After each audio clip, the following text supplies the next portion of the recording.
कलवंत कौर अकेली नहीं थी, सारा गांव उसके साथ था। वो 4 बजे से गांव और अतराफ का कोना कोना छान चुके थे। बलबीर का कोई पता नहीं था। गांव में कुआं एक ही था और उसमें 2 मरतबा आदमी उतर कर देख चुके थे। अब रात के 9:30 बज रहे थे। ढूंढने वाले थक चुके थे। बहुत से घरों को वापस भी चले गए थे। सिर्फ करीबी रिश्तेदार खेतों की 2 हाथ बड़ी फसल में नाउमीदी और मायूसी से तलाश जारी रखे हुए थे। कलवंत के भाई हीरे ने 2 मरतबा चाहा था कि वो कश्मीर में मुतय्यन अपने बहनोई हवलदार राजेंद्र सिंह को मुत्तला कर दे, लेकिन कलवंत कुछ देर और तलाश जारी रखना चाहती थी। बलबीर उसका इकलौता बेटा था। 10 बजे घर से निकला और फिर लापता हो गया। खदशा सिर्फ एक ही था कि वो पाकिस्तानी सरहद में ना चला गया हो, और जैसा कि कलवंत ने सुन रखा था कि जो सरहद पार चला गया वो कभी वापस नहीं आया। उसने नज़रें उठाकर पाकिस्तानी सरहद के पार देखा, जहाँ की रोशनियाँ वो साफ देख सकती थी। एक टटीरी चीखती हुई उसके सर पे से गुजरी और पाकिस्तानी सरहद में दाखिल हो गई। उस लम्हे कलवंत का जी चाहा कि काश वो कोई टटीरी ही होती जिसे सरहद पार करने के लिए किसी वीज़े या पासपोर्ट की ज़रूरत नहीं थी। हीरे ने उसके शाने पर हाथ रखा तो वो चौंक गई। वो दोपहर से अभी तक नहीं रोई थी, लेकिन फिर मायूसी की घटाटोप बरखा यकदम ही शिद्दत से बरसी और वो घर वापसी तक रोती रही। बलबीर की तलाश में नाकाम होने वाले गांव वालों में से कुछ उसके घर अभी तक बैठे हुए थे, और उनके साथ वो 2 पुलिस वाले भी थे जो बार बार बच्चे की गुमशुदगी की तफसीलात यूं पूछ रहे थे जैसे इन तफसीलात में से कोई ऐसा नुक्ता निकाल लेंगे कि घंटे 2 घंटे में बलबीर घर लौट आएगा। फिर भीड़ छट गई और हीरा भी मुख्तलिफ किस्म के ख्यालात का इजहार करता हुआ अपने घर चला गया। कलवंत की अंधी सास मुसलसल बोल रही थी और कलवंत को बेटे की तरफ से लापरवाही का मुलजिम ठहरा रही थी। कलवंत सास की मुसलसल बकवास से थक कर घर की छत पर चली गई और पाकिस्तानी सरहद की रोशनियों को देखने लगी।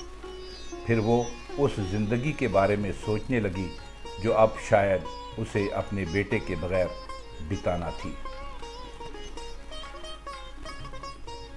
वो जागती रही और फिर उसकी आंख लग गई।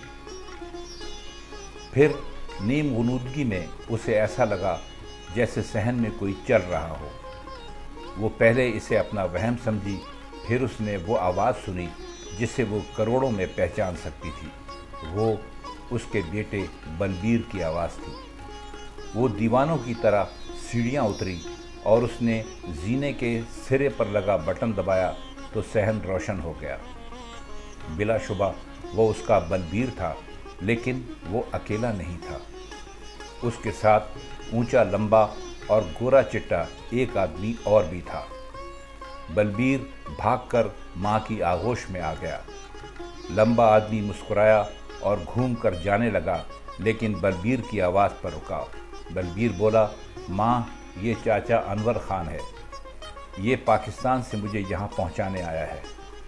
बलबीर का मुंह देखकर, जिस पर इंतहाई खुशी थी, कलवंत का मुंह भी हैरत से खुल गया। तो अनवर खान बोला, ये बच्चा हमारी सरहद में आ गया था। हम जानते थे कि ये बेकसूर है, जासूस नहीं है। ये भी जानते थे कि इसकी माँ कितनी परेशान होगी, तो हमने तय किया कि हम इसे इसके घर पहुँचा दें। मुझे इजाज़त दें। कलवंत का बेटा उसकी छाती से चिमटा खड़ा था। अब वो बहुत अच्छी तरह सोच सकती थी। तुम्हें यहाँ नहीं आना चाहिए था भाई जी, इसे सरहद पार करवा देते, ये अकेला घर आ सकता था। अनवर खान मुस्कुरा कर बोला, सोचा तो यही था, लेकिन बड़ा अंधेरा है, ये डर रहा था। मैं चलता हूँ अब, और हाँ, बच्चे को सरहद की तरफ मत जाने दिया करो। कुछ भी ऐसा हो सकता है जो अच्छा नहीं हो सकता। वो चला, लेकिन इस मर्तबा कलवंत की आवाज़ पर रुका। कलवंत उसके कदम छूना चाहती थी, लेकिन अनवर खान ने रोक दिया और हंसकर बोला, ये तुम क्या कर रही हो?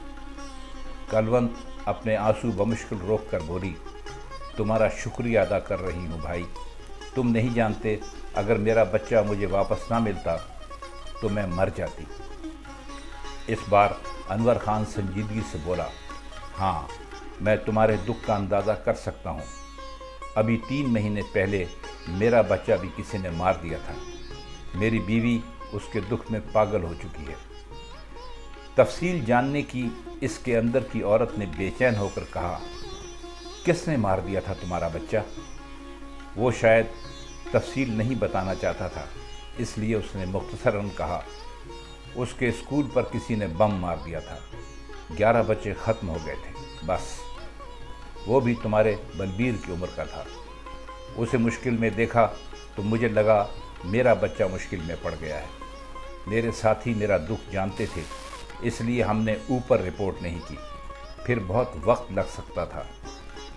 असल में बच्चा सिख हो, मुसलमान हो या हिंदू, बच्चा ही होता है। इस दुनिया में कोई एक भी ऐसी मुश्किल नहीं जो बच्चों ने पैदा की हो। ये सब आफतें बड़े ही दुनिया पर लेकर आए हैं, तो बच्चों को सज़ा क्यों मिले? वो घूमा और तेज़ी से बाहर निकल गया। कलवंत बलबीर को गले लगाकर रोने लगी तो उसे लगा जैसे वो सरहद पार के बच्चों के लिए भी रो रही हो।